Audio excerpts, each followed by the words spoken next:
भारत आज दुनिया की सेकंड लार्जेस्ट टेलीकम्युनिकेशन मार्केट है, जहां इंटरनेट कनेक्शंस 851 मिलियन के करीब पहुंच चुके हैं। ट्राई के अकॉर्डिंग जियो के लॉन्च होने से पहले हर इंडियन कस्टमर एक महीने में 154 MB डेटा का यूज करता था, जो अब 100 गुना ज्यादा बढ़कर 15.8 GB पर मंथ हो गया है। इस कंजम्पशन का मेजर रीजन है सस्ता इंटरनेट। 2015 के बाद इंटरनेट प्राइस में आई गिरावट ने हम सबको हैरान कर दिया था, लेकिन 2021 से आप सबने नोटिस किया होगा कि रिचार्ज पैक की कीमतें बढ़ रही हैं। इस समय इंडियन टेलीकम्युनिकेशन कंपनीज जिस बुरे दौर से गुजर रही है, वो हर किसी के लिए मुश्किलें खड़ी कर सकता है और हो सकता है कि आपको इंटरनेट यूज करने के लिए अब एक बड़ा अमाउंट चुकाना पड़े। लेकिन इसके पीछे का रीजन क्या है और कैसे गवर्नमेंट की कुछ पॉलिसीज हम यूजर्स के लिए एक खतरा साबित हो सकती है, आइए इस वीडियो में जानने की कोशिश करते हैं। दोस्तों, ऐसा एस्टिमेट किया गया है कि साल 2030 तक इंडिया में इंटरनेट यूजर्स की संख्या 1.3 बिलियन को क्रॉस कर जाएगी। लेकिन फिलहाल इस नंबर को छूना इतना आसान नहीं लग रहा, क्योंकि पिछले कुछ सालों में जितनी तेजी से इस सेक्टर में ग्रोथ हुई थी, अब उस पर ब्रेक लगता नजर आ रहा है। और इसकी वजह है टेलीकम्युनिकेशन कंपनीज की खस्ता हालत, जो पूरी तरह कर्ज में डूबी हुई है। इस कर्ज की वजह से आज भारत की टेलीकॉम कंपनीज स्ट्रेस में आ चुकी हैं। लेकिन ये हुआ कैसे, इसको समझने के लिए सबसे पहले हमारा ये जानना जरूरी है कि अगर हम फोन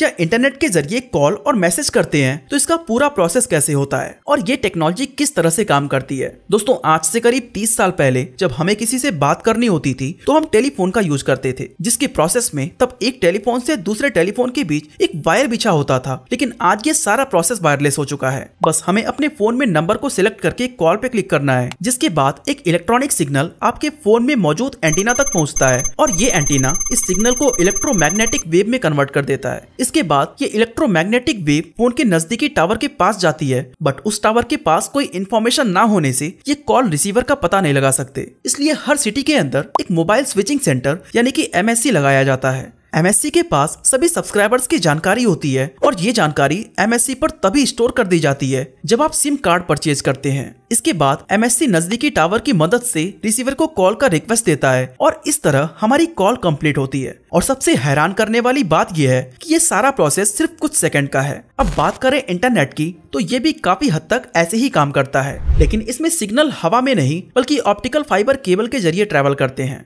ये ऑप्टिकल फाइबर एक जाल की तरह पूरी दुनिया में समुद्र के अंदर फैली हुई है। इन फाइबर्स के अंदर हमारे बाल जैसे बहुत ही पतले पतले तार होते हैं। असल में ये सिग्नल्स ऑप्टिकल फाइबर के जरिए डेटा सेंटर में जाते हैं और वहीं पर स्टोर किए गए इंफॉर्मेशन को लेकर सेल फोन टावर तक आते हैं, जहां से इलेक्ट्रोमैग्नेटिक वेव रिलीज होकर हमारे मोबाइल के एंटीना तक पहुंचती है और एंटीना उस इंफॉर्मेशन को कैच करके हमें इंफॉर्मेशन देता है। दोस्तों, आप सभी ने सुना होगा कि टेलीकॉम कंपनीज इस काम के लिए स्पेक्ट्रम का यूज करती है। लेकिन ये स्पेक्ट्रम होता क्या है, आइए समझने की कोशिश करते हैं। अगर हम सीधी भाषा में बात करें तो हवा में जो रेडियो वेव ट्रैवल करती है उसे को ही स्पेक्ट्रम कहा जाता है। स्पेक्ट्रम कई अलग अलग बैंड में डिवाइड होते हैं और हर बैंड का अपना अलग अलग रोल होता है। जैसे कि जब आप कॉल पर बात कर रहे होते हैं तो कोई बैंड आपकी वॉइस को कैरी करके रिसीवर तक पहुंचाता है, तो कोई मैसेज या वीडियो को सेंड करता है। इससे वो कॉल किसी दूसरे पर्सन के साथ मर्ज नहीं होती। आई होप इससे आपको अंदाजा लग गया होगा कि टेलीकॉम कंपनीज के लिए यह स्पेक्ट्रम इतना जरूरी क्यों है। लेकिन यही स्पेक्ट्रम इन कंपनीज के बीच सबसे बड़े कलेश का रीजन भी है, क्योंकि हर कंपनी चाहती है कि उसे ज्यादा से ज्यादा स्पेक्ट्रम का हिस्सा मिले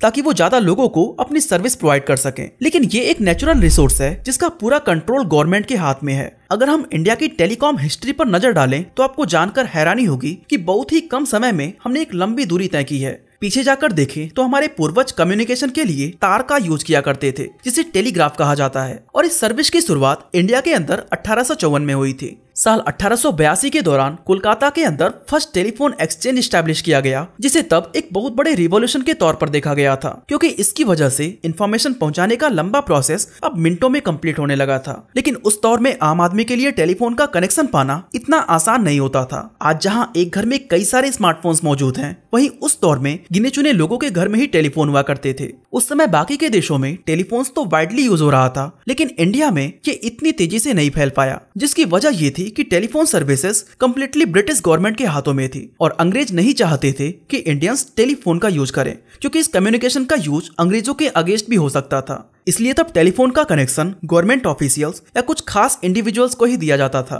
कुछ समय बाद टेलीफोन सर्विस मुंबई, चेन्नई और दिल्ली जैसे बड़े शहरों में एक्सपैंड होने लगी। जब ब्रिटिशर्स से देश को आजादी मिली तब टेलीफोन का पूरा कंट्रोल इंडियन गवर्नमेंट के हाथों में आ गया। इसलिए अब लाइन बिछाना हो या कनेक्शन देना हो, ये सब गवर्नमेंट पर ही डिपेंड करता था। हालांकि कनेक्शन के लिए लाखों लोग अप्लाई करते थे, लेकिन ये प्रोसेस इतना स्लो था कि कभी कभी उनका वेटिंग टाइम 8 से 10 साल के पार चला जाता था और इसीलिए उस समय हर 200 लोगों में सिर्फ एक के पास ही टेलीफोन कनेक्शन होता था। लेकिन 1990 के दौरान इकोनॉमिक लिबरलाइजेशन होने के बाद इस सेक्टर में प्राइवेट कंपनीज एंटर करने लगी। यही वो समय था जब इंडिया में मोबाइल फोन्स का यूज होना शुरू हुआ, जिसके पोटेंशियल एंड ग्रोथ को देखकर बहुत सारी कंपनीज इस सेक्टर में कूदना चाहीं। इस इंटरेस्ट को देखते हुए साल 1995 में ऑक्शन के जरिए इन कंपनीज को टेलीकॉम सर्विस रन करने का लाइसेंस बेचा गया, जिसमें बहुत सारी प्राइवेट कंपनीज ने हिस्सा लिया था। उस समय के रूल्स के अकॉर्डिंग उन्हें लाइसेंस और स्पेक्ट्रम फीस पहले ही चुकानी पड़ती थी। अब उन कंपनीज ने फीस देकर सर्विसेज देना तो शुरू कर दिया था, लेकिन जिस उम्मीद के साथ उन्होंने इस सेक्टर में एंटर किया था उस पर पूरी तरह से पानी फिर गया,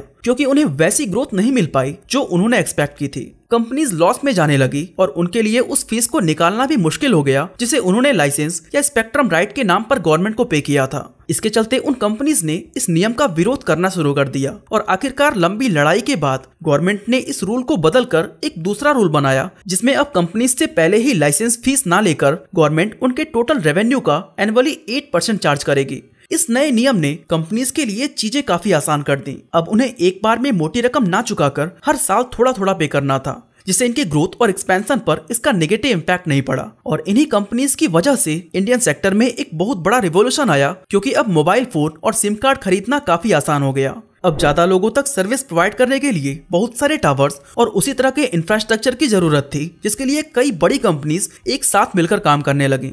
इंफ्रास्ट्रक्चर को डेवलप करने के लिए फंड को आपस में शेयर किया जाने लगा और कई कंपनीज ने तो सेम टावर से ही अपनी सर्विसेज प्रोवाइड करना शुरू कर दिया था। इसके अलावा साल 2000 के बाद गवर्नमेंट ने मोबाइल फोन्स पर इंपोर्ट ड्यूटी भी काफी कम कर दी, जिस वजह से सैमसंग, नोकिया, हुआई और एमआई जैसी कई फॉरेन कंपनीज इंडिया की तरफ अट्रैक्ट हुई। ये कंपनीज अपने बेहतरीन मार्केटिंग स्ट्रेटजी और अफोर्डेबल प्राइस की वजह से जल्द ही लोगों के बीच काफी पॉपुलर होने लगी और इनके साथ एक और चीज बढ़ी जो था मार्केट कंपटीशन। अब इस कंपटीशन में टेलीकॉम कंपनीज अपनी अपनी पोजीशन सिक्योर करने में लगी हुई थी। तभी 2010 में कुछ ऐसा हुआ कि इनमें से कई कंपनीज के लाइसेंस छीन लिए गए। जी हाँ, ये वही साल था जब 2G स्पेक्ट्रम घोटाला सामने आया। असल में उस समय के डिपार्टमेंट ऑफ टेलीकम्युनिकेशन मिनिस्टर ने स्पेक्ट्रम की नीलामी की बजाय पहले आओ और पहले पाओ जैसी पॉलिसी पर लाइसेंस दे दिया, वो भी बहुत ही ज्यादा कम कीमत पर, जिस वजह से सरकारी खजाने को लगभग 1,76,000 करोड़ रुपए का नुकसान हुआ था। इस घोटाले के चलते 122 टेलीकॉम कंपनीज का लाइसेंस कैंसिल कर दिया गया और रिलायंस सहित कई कंपनीज पर मुकदमा चला।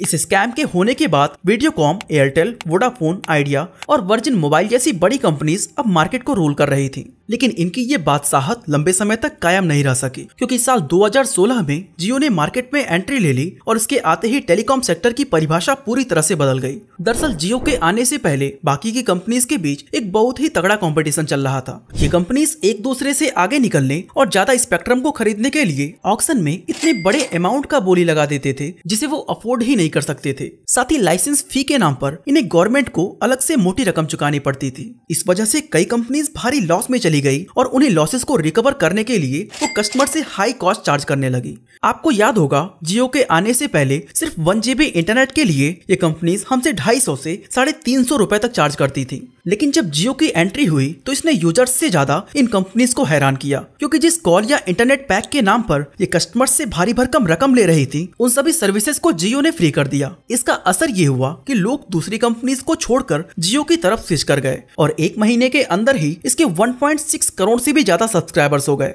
इसके बाद इसने अपने फ्री सर्विसेज को बंद करके रिचार्ज प्लान लॉन्च किया, जो मार्केट के दूसरे प्लेयर्स से कई गुना सस्ते थे। इसका इम्पैक्ट ये हुआ कि उन जगहों तक भी इंटरनेट सर्विसेज पहुंचने लगी जहां पर लोग इससे पूरी तरह अनजान थे। तभी तो जियो के लॉन्च होने से पहले जहां हर इंडियन कस्टमर एक मंथ में ऑन एन एवरेज सिर्फ 154 MB डेटा का यूज करता था, वो करीब 100 गुना बढ़कर अब 15.8 GB पर मंथ हो गया है। इस तरह जियो कस्टमर्स की जिंदगी में तो रिवॉल्यूशन लाया, लेकिन बाकी की टेलीकॉम कंपनीज के लिए ये एक बहुत बड़ी मुसीबत बन गया। इसका असर ये हुआ कि उन्हें भी अपना प्राइस कम करना पड़ा, मगर ऐसा करके कई सारी कंपनीज इस कंपटीशन में सरवाइव नहीं कर पाई। जैसे एयरसेल, डोकोमो और रिलायंस जैसी छोटी कंपनीज को बैंकरप्सी फाइल करनी पड़ी और 2 बड़ी कंपनीज वोडाफोन और आइडिया एक दूसरे से मर्ज होकर वीआई बन गए। इस तरह टेलीकॉम मार्केट में अब केवल 4 प्लेयर बचे थे, जो थे एयरटेल, वीआई, जियो और बीएसएनएल। अब बात एयरटेल की हो या वीआई की, ये अपनी सर्विसेज तो रन कर रहे हैं, लेकिन ये बहुत ही बड़े फाइनेंशियल प्रेशर में है। और इसकी वजह है 1999 में लाया गया गवर्नमेंट का वो रूल जिसके तहत इन टेलीकॉम कंपनीज को अपने रेवेन्यू का 8% शेयर गवर्नमेंट को देना होता है। लेकिन जब से इस रूल को बनाया गया है तब से गवर्नमेंट और कंपनीज के बीच ये एक विवाद का मुद्दा रहा है। असल में ये अमाउंट कंपनी के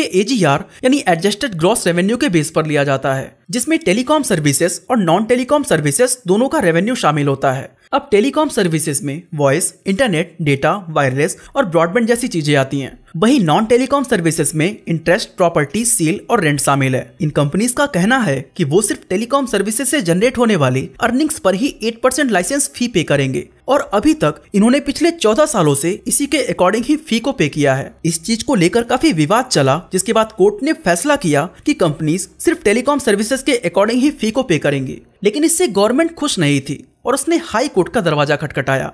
हाई कोर्ट ने कहा कि कंपनीज को पहले से ही डिसाइड किए गए रूल्स के अकॉर्डिंग लाइसेंस फी को पे करना होगा, यानी कि टेलीकॉम सर्विसेज और नॉन टेलीकॉम सर्विसेज को मिलाकर उसका टोटल 8% देना होगा। साथ ही हाई कोर्ट ने ये भी कहा कि उन्हें सरकार को वो बची हुई फीस इंटरेस्ट के साथ पे करनी होगी, जो उन्होंने पिछले कई सालों से नहीं दिया है, और अपनी मनमानी के चलते इन्हें भारी पेनाल्टी भी चुकानी होगी। अब पहले से ही भारी लॉस में डूबी इन कंपनीज के लिए हाई कोर्ट का ये फैसला मरते को 2 लात और पड़ने जैसा है। जियो ने क्योंकि 2016 में एंटर किया था, इसलिए इसको सबसे कम रकम देनी थी। इनफैक्ट ये अपने हिस्से का रकम दे भी चुका है, लेकिन वीआई कोर्ट का दरवाजा खटखटाता रहा और ये गुहार लगाता रहा कि उसे थोड़ा समय दिया जाए। लेकिन फरवरी 2023 में गवर्नमेंट ने 16,133 करोड़ रुपए के बदले वीआई के 33% शेयर्स अपने नाम कर लिए और इस जॉइंट वेंचर में सबसे बड़ी शेयर होल्डर बन गई। अब इंडियन टेलीकॉम सेक्टर की बात करें तो इसमें बीएसएनएल गवर्नमेंट की ही कंपनी है। वहीं वीआई में भी सरकार की बड़ी हिस्सेदारी हो चुकी है। साथ ही इसका मार्केट प्रेजेंस भी उतना स्ट्रांग नहीं है। ऐसे में कह सकते हैं कि ये पूरा सेक्टर सिर्फ 2 प्राइवेट कंपनीज के कंधों पर टिका है, जिसमें पहला है जियो